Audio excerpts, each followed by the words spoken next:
በየቀኑ ጉልበት አልቆባል፣ ትኩረት ማጣት፣ ድብርትና የዓላማ አቅጣጫ ማጣት ይሰማሃል።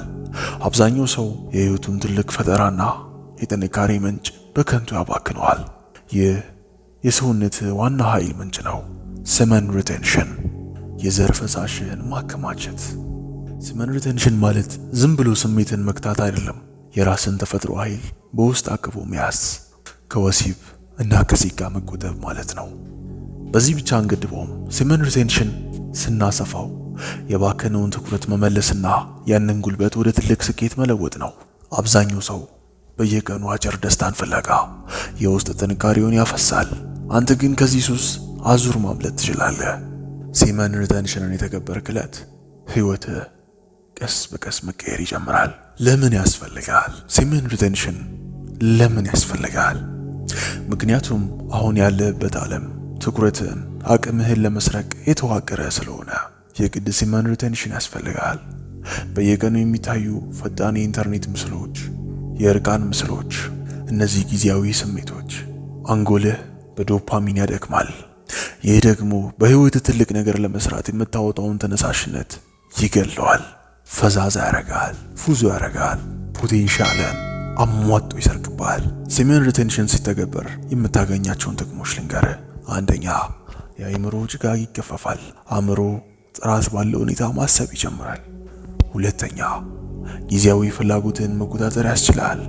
ስሜቱን መግታት የቻለ ሰው ማንኛውንም የህይወት ፈተና መቆጣጠር ይችላል። ተፈጥሯዊ ድራይቭን ይመልሳል። በውስጥ የሚፈጠረው እረፍት የማጣት ስሜት ወደ ስራ፣ ወደ ልምምድና ወደ ስኬት እንድትሮጥ ይረዳል። ኢነርጂ እንዲሰማ ያደርጋል። ቶሎ አትደክመም። ፈጣን ያደርጋል። ብርቱ ያደርጋል። በአጠቃላይ ኢነርጂቲክ ያደርጋል። የምታገኛቸው ጥቅሞች እጅግ ይበዛሉ፣ እውነተኛም ናቸው። ይህንን መንገድ ስትመርጥ፣ ሰመን ሪቴንሽንን ስትተገብር እጅግ ብዙ ጥቅሞችን ታገኛለህ። ፍጹም ትኩረትና የአእምሮህ ብቃት በጣም ይጨምራል። ሐሳብህ አይበታተንም። የምትጀምረውን ስራ የመጨረስ ከፍተኛ አቅም ታገኛለህ። አካላዊና መንፈሳዊ ጥንካሬ ይኖራል። በሰውነትህ ውስጥ ከፍተኛ ጉልበት ይሰማሃል። በስፖርት፣ በስራና በትምህርት ላይ አቅምህ በእጥፍ ይጨምራል። በመንፈሳዊ ህይወትም ትበረታለህ። ሰመን ሪቴንሽንን እየተገበርክ በሄድክ ቁጥር መንፈሳዊ ህይወት ላይ ትበረታለህ። አስተውል። የትኛውንም ሃይማኖት ውስጥ የሚኖሩ መነኩሴዎችን ተመልከት። እነዚህ ሰዎች ከወሲብ ነክ እንቅስቃሴዎች ይቆጠባሉ፣ ይታቀባሉ። መታቀባቸው መንፈሳዊ ህይወት ላይ እንዲያተኩሩ ያደርጋቸዋል። ፈላስፋዎች ይህን መንገድ ይጠቀሙታል። እንዲያስቡ፣ እንዲመጥቁ፣ እንዲመተቁ እጅግ ይረዳቸዋል። ሐኪሞች ይህንን ይመክራሉ። የህክምና አባት የሚባሉት ኢብን ሲና ከወሲብ መጾም ወይም ሰመን ሪቴንሽን በቀላሉ ከደረሰብን ጉዳት እንድናገግም፣ ሪከቨር እንድናደርግ፣ ጤናችን ቶሎ እንዲመለስ እንዲሁም ጤናማ እንደሚያደርገን ተናግረው ነበር። ጦረኞች ይህን መንገድ ይከተሉታል። ቀደምት ሮማውያን በውትድርና ካምፕ ውስጥ ሴቶች እንዳይገቡ በጥልቅ ይከለክሉ ነበር። ማንኛውም የወሲብ ነክ እንቅስቃሴ የታገደ ነበር። ምክንያቱም ወታደሩን ያሰንፋል፣ ያደክማል፣ እንዲሁም ደፋርነቱን፣ ኃያልነቱን ይነጥቃል ብለው ስለሚያስቡ። ይህ አፈ ታሪክ ብቻ አይደለም፣ በብዙ ስልጣኔዎች ዘንድ ታይቷል። በተመሳሳይ የቱርኮች ጃኒሰሪ የሚባሉት የጦርነት ማሽን የሚባሉት አውሮፓን ያንቀጠቀጡት እነዛ ጃኒሰሪዎች እድሜ ዘመናቸውን በሙሉ አያገቡም፣ አይወልዱም ነበር።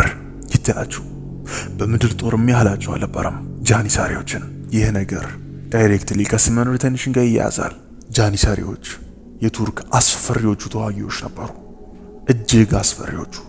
ሰመን ሪቴንሽን ለዚህም ይጠቅማል። ሰመን ሪቴንሽን በራስ መተማመንና ግርማ ሞገስን በእጥፍ ይሰጣል። በገዛ ፍላጎት ላይ ሙሉ ስልጣን ሲኖርህ በራስ መተማመን አቅምህ ይገነባል። ድምፅህ ይወፍራል። ውስጣዊ ጥንካሬን ያንጸባርቃል። ወንዳ ወንድ እንድትመስል ያደርጋል። ሰመን ሪቴንሽን የስሜት መረጋጋትን ይሰጣል። በትንሽ ነገር መበሳጨትና መጨነቅ ታቆማለህ። ድብርት አይታሰብም። ውስጣዊ ሰላምና መረጋጋትን ታገኛለህ። እንዴት ተግብረህ ወደ ስኬት ትለውጠዋለህ? ይህንን ጉልበት ዝም ብለህ አጥርተህ ብትይዘው፣ ምንም ባታደርግበት ወደ ስሜት ጭንቀትና ረፍት ማጣት ይለወጣል። ስለዚህ ጉልበቱን ትራንስፎርም ወይም ትራንስሚዩት ማድረግ አለብህ። እንዴት ታደርገዋለህ? 3 ነገሮችን ልጥቀስ። አንደኛ፣ አካላዊ እንቅስቃሴ ወይም ፊዚካል አውትፑት። የወሲብ ስሜት ሲበዛብህ ወዲያውኑ ወደ ከባድ ስፖርት ወይም አካላዊ እንቅስቃሴ ቀይረው። ሁለተኛ፣ በቀዝቃዛ ውሃ ታጠብ። ኮልድ ሻወሮችን ተጠቀም። የነርቭ ስርዓትን ወዲያውኑ ያረጋገዋል፣ ትኩረትህ ወደ ውስጥ ይመልሰዋል። ሶስተኛ፣ ያተነፋፈስ ልምምድ ዲፕ ብሪዚንግ። ስሜቱ ሲመጣብህ በረጅሙ ተንፍስ። ጉልበቱን ከአካላት ወደ አይምሮና ወደ ደረት እንደሚመጣ አስብ። አንድ ልጨምርልህ። አራተኛ፣ ከባድ ስራ ላይ ማዋል ወይም ዲፕ ወርክ። ያንን የተቀመጠ ኃይል ወደ ፈጠራ ስራ፣ ወደ ንግድ፣ ወደ ጥናት ወይም ወደ አዲስ ክህሎት መገንቢያ ውለው። ኃይሉን ስራ ላይ ስታውለው ውጤቱ አስደናቂ ይሆናል። ይህን ነገር ብያችሁ ንግግር ላጠናቅ። ቀላል አይደለም። አብዛኛው ሰው በየቀኑ ለጊዜያዊ ደስታ እጅ ይሰጣል። ነገር ግን የተለየ ውጤት የምታገኘው የተለየ መንገድ ስትከተል ብቻ ነው። ውሳኔው ያንተ ነው። ተራ ህይወት መኖር ወይስ የውስጥ ኃይልህን ተቆጣጥረ ወደ ህልምህ፣ ወደ ዓላማ፣ ወደ ስኬትህ መራመድ? ዛሬውኑ ጀምር። አእምሮህን፣ አካልህን፣ ህይወትህን ተቆጣጠር። አዘጋጅና አቅራቢ ታናሹ እስክንድር ነበርኩ። ይህ ሀበሻን ሀስላው፣ ምንጊዜም ቢሆን እውነት እና ምክንያታዊነት